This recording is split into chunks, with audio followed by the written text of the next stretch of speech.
The story you are about to hear is true. The names have been changed to protect the innocent.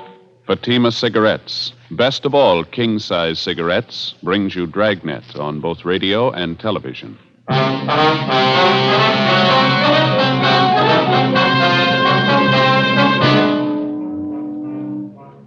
You're a detective sergeant. You're assigned a robbery detail. 2 convicts escaped from the state penitentiary. They're heading for your city. They're armed. They've boasted they won't be taken alive. Your job? Get them. In Fatima, the difference is quality. Yes, in Fatima, the difference is quality. Prove it yourself today. Compare Fatima with any other king-size cigarette. 1. Fatima's length filters the smoke 85 millimeters for your protection. 2. Fatima's length cools the smoke for your protection. 3. Fatima's length gives you those extra puffs, 21% longer than standard cigarette size. And in Fatima, you get an extra mild and soothing smoke, plus the added protection of Fatima quality. Definitely the best quality in its class, but the same price as the cigarette you're now smoking. Buy Fatima in the bright, sunny yellow pack. Best of all, king-size cigarettes.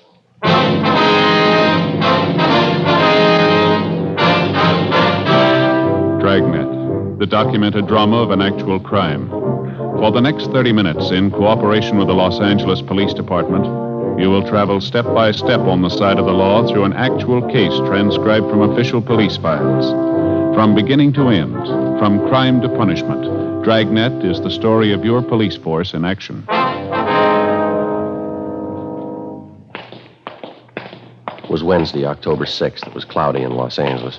We were working the day watch out of robbery detail. My partner's Ed Jacobs. The boss is Captain Didion. My name's Friday. We were on the way out from the office, and it was 2:40 p.m. when we got to Kesterson Boulevard. Number 1256. Sounds like she's having a party, huh? Yeah, try it again, huh? Maybe they can't hear it inside. Mm-hmm. Yes? Police officers, ma'am. You Ruth Thompson? Yes, that's right. What is it? Well, my name's Friday. This is my partner, Sergeant Jacobs, Central Robbery. We'd like to talk to you a few minutes if we could. Well, I have a party going on right now. A few of my friends are over. What'd you want, Sergeant? About an Andy Powell, Miss Thompson. I understand you know him. I did know him, yes. I haven't seen him for a long time, 3 or 4 years anyway. Mind if we ask a few questions about him? Won't take long. All right. Come in, please. Thank you. We're sorry to disturb you, ma'am. It's pretty important or we wouldn't hold you up Oh, here. it's all right. Down the hall here. All right.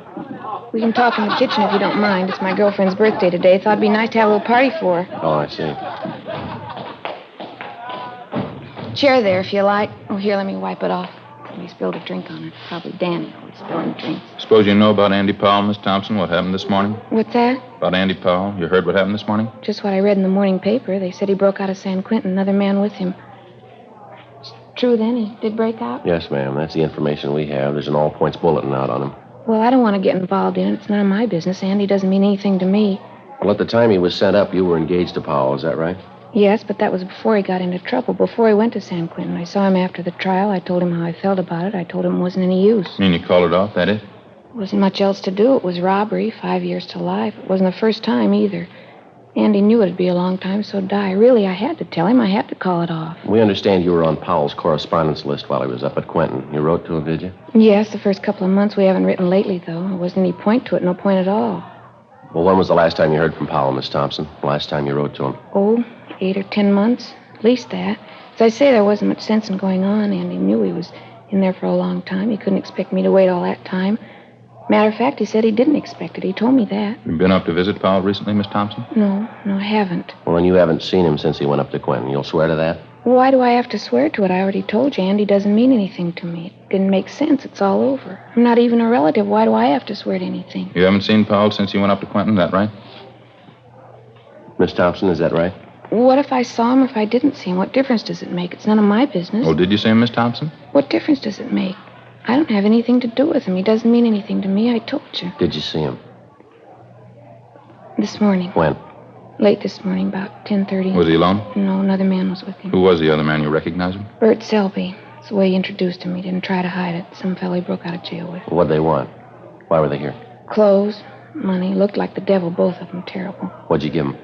They asked for him. Not that silly. They didn't trust me any more than they trust you. Andy had a knife. I tried to tell him I didn't have any money. He didn't believe me. He came at me with that knife. I gave him the money. How much? About $17, $18, some loose change. They emptied my purse. They took it all. Anything else? Clothes, a couple of suits of my father's. He died last year. They took his gun, too. I never thought Andy'd be that way. It was terrible. What kind of a gun was it, Miss Thompson? Colt revolver, 38, I think. They took that and the clothes and the money. It was about 10:30 this morning. Well, how come you didn't report that? You say you knew about the escape. You knew they were wanted, didn't you? Why should I? They warned me about it. They threatened me. Said they'd come back and get me if I told the police. Look, I don't want to get mixed up in this. I'm engaged to a nice fella now. We want to get married. I don't want to get mixed up in this. Andy Powell's nothing to me. Did you watch the two men when they left the house here? You notice if they drove off in a car? No, I didn't. I just shut the door and prayed I was rid of them. Took my money, food, my dad's clothes.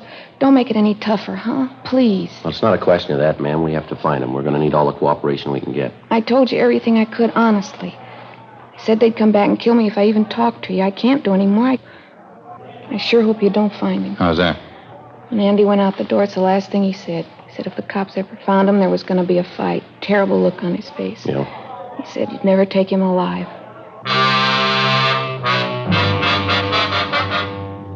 The APB had come in a few minutes before 8 o'clock that morning. It was from the warden's office, San Quentin.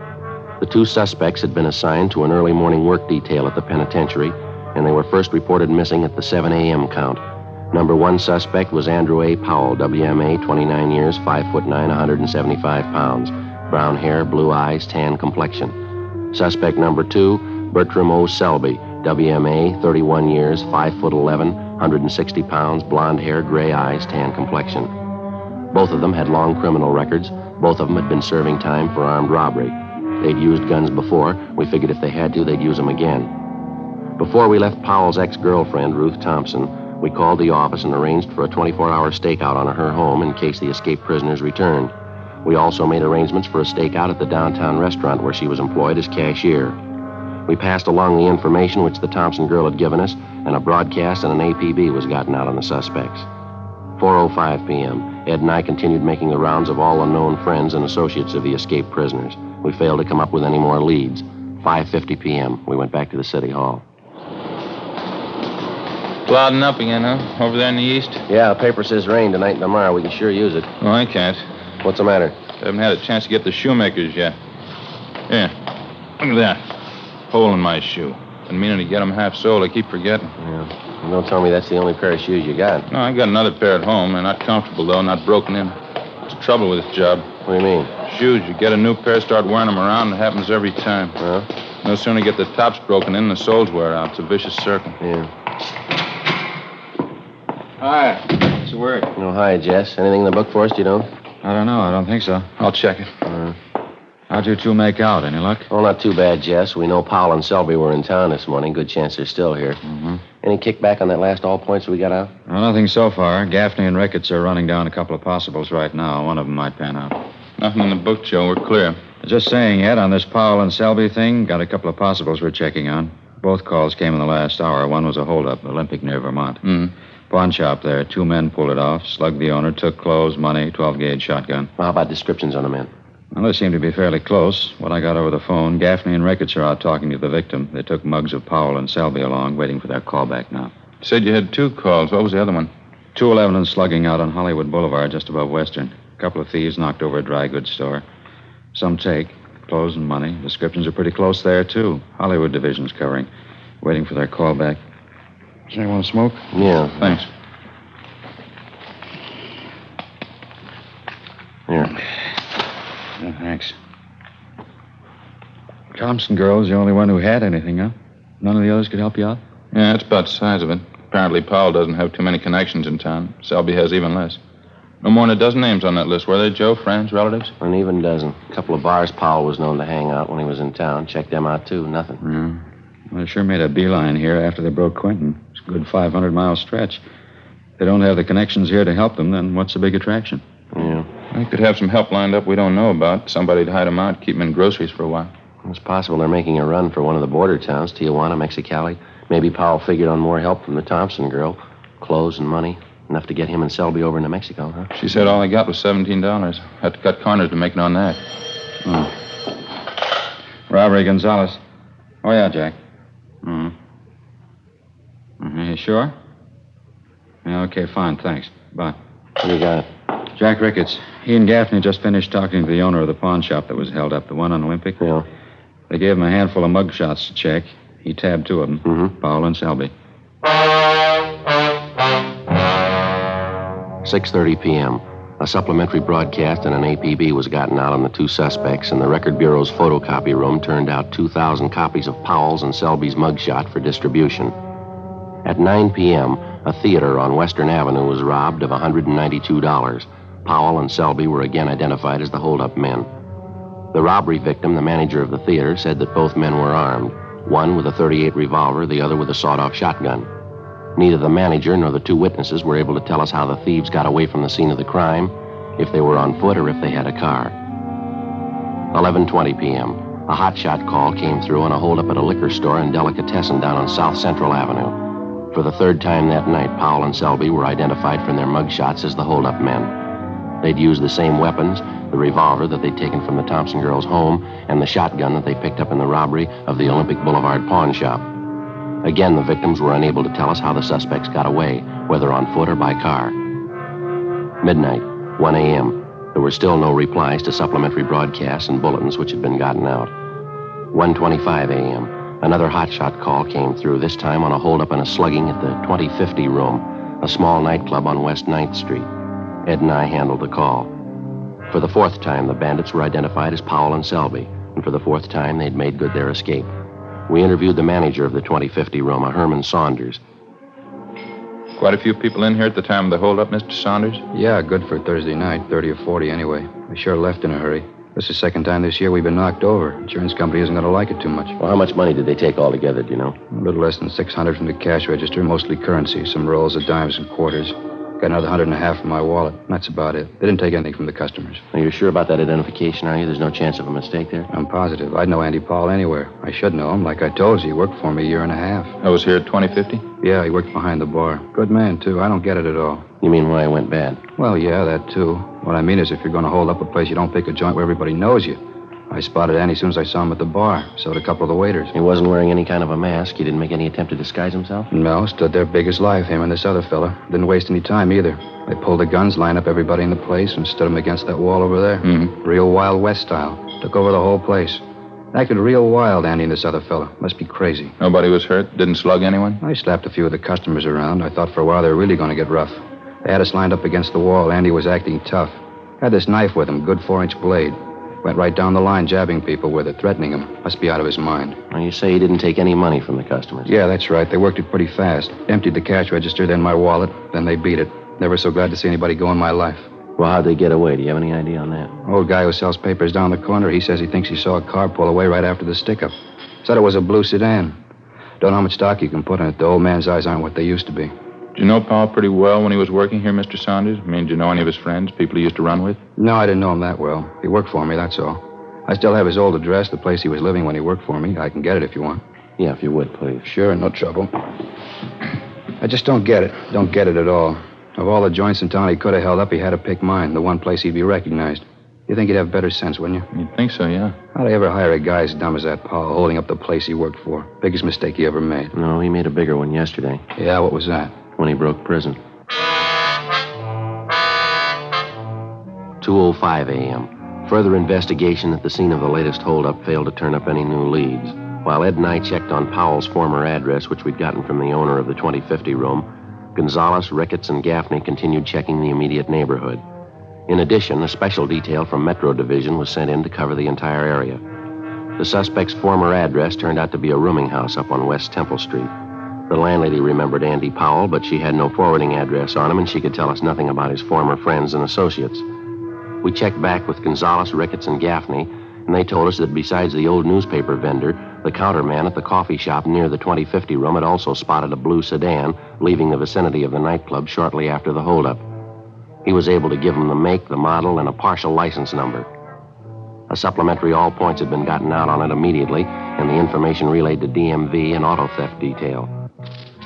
3:10 a.m., Ed and I completed our assignment in the investigation and went back to the office to check for instructions from Captain Didion. Can't see how we'd be much use out on the street the way things stand now, can you? No, I don't. Everything's covered I can think of. Supplementary all points is out. Detail from Metro's working in the neighborhood. Yeah. It's funny, isn't it? What's that? Well, this Andy Powell going back to that place he used to work and holding it up. That doesn't make any sense at all, does it? That's for sure. Must have known somebody was going to recognize him. Couldn't have been a coincidence. Well, there's only one way I can figure it. They don't care, either one of them. They got their money now, a car. They both got guns. They're out to go as far as they can. Oh, hi, Jess. Hi. You just get back in? Yeah. Hi, Joe. Right. You as tired as you sound? Worse. Fair piece of news, though. Yeah, what's that? Powell and Selby, they just found their hideout. After 3 hours of canvassing the general downtown area, particularly in the vicinity of the last holdup, a team of men working with a special detail from Metropolitan Division interviewed a desk clerk in a small hotel on South Broadway who recognized the suspect's mugshots. The two of them had registered early the morning before under the names J.E. Dennis and Harold Thompson, both from Fresno, California. The hotel room was searched and 2 San Quentin inmate uniforms were found stuffed under the mattress of the bed. After the room was processed for fingerprints, there was no doubt that the recent occupants were Powell and Selby. The clerk had no idea when they were supposed to return. The hotel was staked out immediately, and the citywide search for the escaped prisoners went on. The following day, Thursday, October 7th, 11:30 a.m., still no sign of the suspects, no further reports or leads as to their whereabouts. The search went on. Ed and I signed back in at the office. 10 minutes later, a long-distance phone call came in for us. When was that, Mort? What's that? Yeah, close enough, right? We'll let you know, yeah. Bye.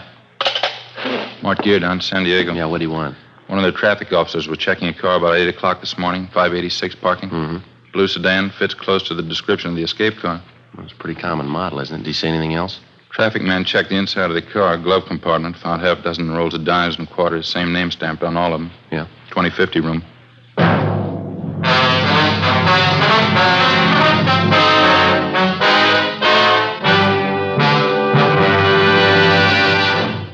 You are listening to Dragnet, authentic stories of your police force in action. Comparison proves Fatima quality.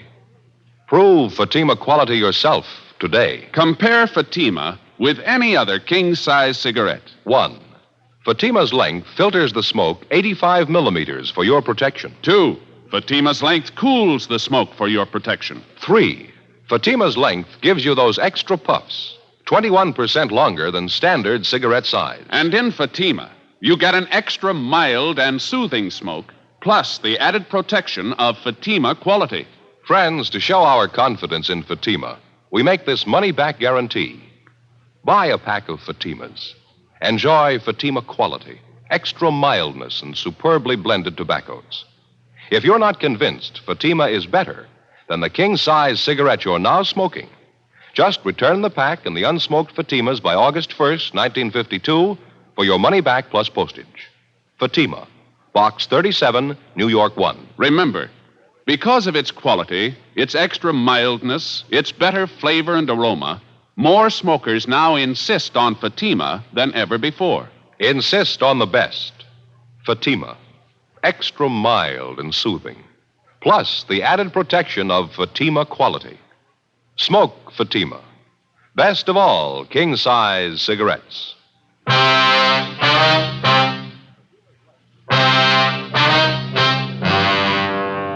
October 7th, Thursday, 1 p.m. After we got the report from Lieutenant Mort Gear that the escape car, along with a few dollars of the stolen money, had been located in San Diego that morning, Ed and I had a meeting with Captain Didion.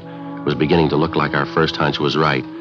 Powell and Selby's 24-hour campaign of holdups in the Los Angeles area had netted them a fresh change of clothes and more than enough money to live on for a while. With the locating of the escape car in San Diego, it looked like the suspects were apparently taking the next logical step, a fast move over the international border into Mexico, a distance of less than 20 miles from San Diego. Probably they figured once over the line they had a good chance of losing themselves. 1:40 p.m. On Captain Didion's orders, Jess Gonzalez, Ed, and I got in the car and headed south for San Diego with a supply of mugshots of the escaped prisoners. We got there a few minutes after 4 p.m. We went directly to the San Diego PD, where we contacted Sergeant Tony McGuire, robbery detail. Tough week, huh? Hear they've been driving you crazy up there. Just about, Tony. 4 robberies in 24 hours, giving us a run. How about Mort Gear? He around? Yeah, he just went down the hall, Jess. Ought to be back in a minute. Why don't you fellas sit down? Yeah, Thanks very much. Well, what's the latest, Tony? Anything since you picked up that blue sedan? No, not much. Got the car in the impound, had it dusted for prints. We made them all right, both sets, Powell and Selby. No sign of them around town? No, got it pretty well covered, too. Not a trace. We're in a good spot to make it over into Mexico. Hate to disappoint you. What do you mean? We think they already made it. At 6 o'clock that night, Gonzalez, Ed, and I, together with Lieutenant Gear, Tony McGuire, and Sergeants Gayton and Schultz, drove south from San Diego to the international line. We left mugshots of Powell and Selby with the immigration officers at the entry gate. Then we drove into the town of Tijuana, contacted the local commandant of police, and he promised us full cooperation. He assigned a special detail of his men to work with us in covering the town. At 8 p.m., the block-by-block canvass of the city began. Every back alley, every bar, every restaurant, every hotel, they were all checked. The tourist attractions, the souvenir stands, the nightclubs, the highlight pavilion. We went straight through on it, 8 o'clock that night until 5 o'clock the next morning. All it got us was sore feet and a mediocre lead from a native taxi driver. After being shown the mugshots, he told one of the Mexican officers in the detail that about noon that day, he'd picked up 2 Americans resembling Powell and Selby and driven them to the town of Tecate, another Mexican tourist spot about 25 miles to the east. 10:30 a.m. We drove over and checked with the police at Tecate, and they told us that 2 Americans had arrived in the town that morning. He invited Jess Gonzalez to go along with the 3 of his men to the hotel where the men were supposed to be staying. Ed and I waited in the office. Hi. Hi, Jess. What do you got? Oh, not much. Went over to the hotel. The 2 men weren't there. Desk clerk says they told him they were driving out to a little village about a mile from here. Mm-hmm. Police commandant asked me to come back here and wait. Said he and his men would drive out to the village and check the men out. That seems a little funny, doesn't it? Well, he didn't invite me to come along. It's not a good idea to push him. I mean, after all, it's his jurisdiction. Yeah. We're supposed to wait here till they get back? Yeah. It might be him now. Si, policia? Yeah. Si. About half an hour, yes, sir. All right, gracias. Goodbye, si. The commandant, he and his men found the 2 Americans. Yeah? No go. They're not Powell and Selby. Half an hour later, the police commandant of Tecate returned to the station along with his men and the 2 American tourists in question. One look at them, and we knew we'd made the trip from Tijuana for nothing. Except for their build and the color of their hair, the 2 Americans bore little or no resemblance to Powell and Selby. 2:30 p.m. We headed back for Tijuana, and we checked in with Mort Gear and the rest of the men. While we'd been gone, they'd chased down half a dozen leads, but none of them had panned out. The rest of the afternoon, we covered the racetrack at Agua Caliente and distributed mugshots of the suspects to all track police officers. The mutual windows were covered and also the foreign book. No luck. The 6 of us took time out for a bite of supper, and we talked it over. Logically, the next place in line to cover was either the fishing town of Ensenada on the coast or the city of Mexicali further inland. We decided to try Ensenada first. 7:30 that night, we checked in at the Ensenada police station where we met with the local sub-commandant, Pedro Martinez. Like the other commandants in Tijuana and Tecate, he offered full cooperation and gave us a special detail of men to aid in the search. We gave him a supply of mugshots of the 2 convicts to distribute among his men. Here you are, sir. These are pictures of one of them, Andrew Powell. This one here is the other man, Bert Selby. All right, thank you. Juan? Si. ¿Qué es? These pictures, Juan. Criminals. They're for distribution to the men, 1 each. Sí. ¿Estos son los hombres? Sí, ¿por qué? Un momento. Sí. Excuse me, officers. Yeah, sorry. Go ahead. ¿Qué pasa? Joe, what is it? Well, it's got me, I don't know. See the look on his face when the chief showed him the mugshots? Yeah, he's got something on his mind. Let's wait a minute. Officers, I hope you will excuse me. Yes, sir. Anything wrong? My assistant, Teniente San Felipe. He says he knows the pictures of these men. Oh, how's that? He says he saw these men this morning here in Ensenada. Yeah, he's sure about that, is he? Yes, sir. He says he's sure. He says the 2 men were here last night, right here in the station. You mean your men booked them in, they committed some kind of crime? Oh, no, sir. They came in to report a crime. 8:20 p.m. On further questioning, the assistant to the Ensenada commandant of police told us that the night before, 2 men answering Powell and Selby's description had come in to file a complaint at the central police station. They charged that they'd had their pockets picked at a local bar while they were under the influence of alcohol. The 2 complainants, who matched Powell's and Selby's descriptions perfectly, signed themselves J.E. Dennis and Harold Thompson, both from Fresno, California, the same names and addresses that had been used by the occupants of the Southside Los Angeles hotel room where the discarded prison uniforms had been found a day and a half before. After a brief talk with the police commandant, he dispatched a special detail to go out and pick up the 2 men registered as Dennis and Thompson at a motel near the south end of the city. At the commandant's request, we remained at the office. 9 p.m., 9:30. The detail assigned to the job returned, but with only one of the suspects with him, Andrew Powell.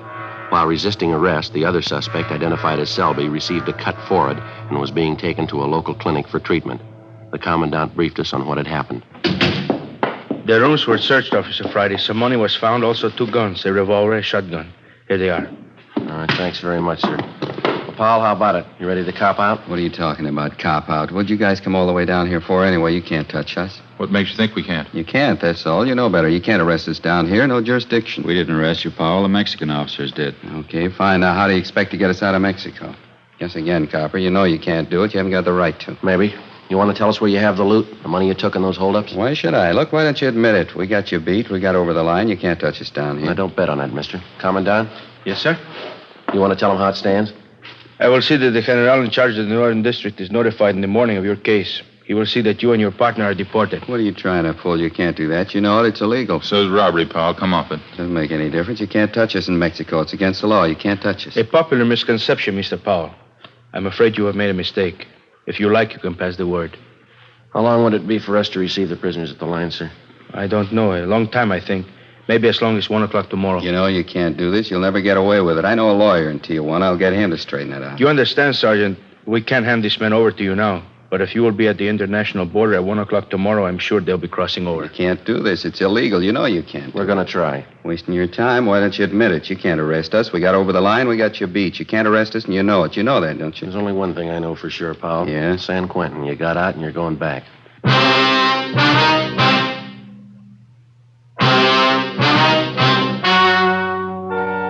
The story you have just heard was true. The names were changed to protect the innocent. On December 9th, trial was held in Superior Court, Department 87, City and County of Los Angeles, State of California. In a moment, the results of that trial. Now, here is our star, Jack Webb. Thank you, George Fenneman. Friends, try a pack of Fatimas tomorrow and compare them yourself. We're so sure that you'll enjoy Fatima's extra mild and soothing smoke that we'll give you your money back if you don't enjoy Fatima more than the king-size cigarettes you've been smoking. Now, in my opinion, nothing proves our confidence in Fatima more than that. So buy a pack tomorrow. I know you'll agree with me that Fatima is the best of all king-size cigarettes. That in Fatima, the difference is quality.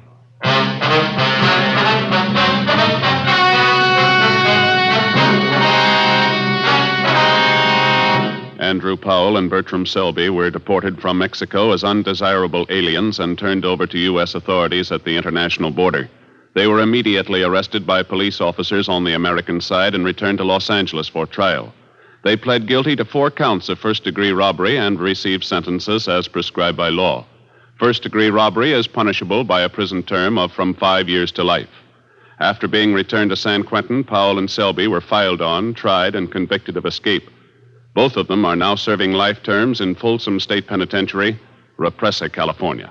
For their cooperation in preparing tonight's broadcast, Dragnet wishes to thank Chief of Police Adam E. Jansen and the San Diego Police Department.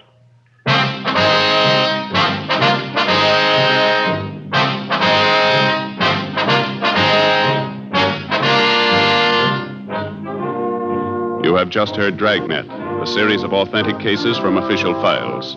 Technical advice comes from the Office of Chief of Police W.H. Parker, Los Angeles Police Department. Technical advisors, Captain Jack Donahoe, Sergeant Marty Wynn, Sergeant Vance Brasher.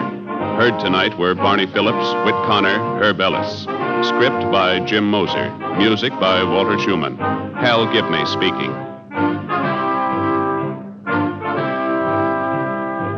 Fatima Cigarettes, best of all king-size cigarettes, has brought you Dragnet, transcribed from Los Angeles. Now it's Counter Spy on NBC.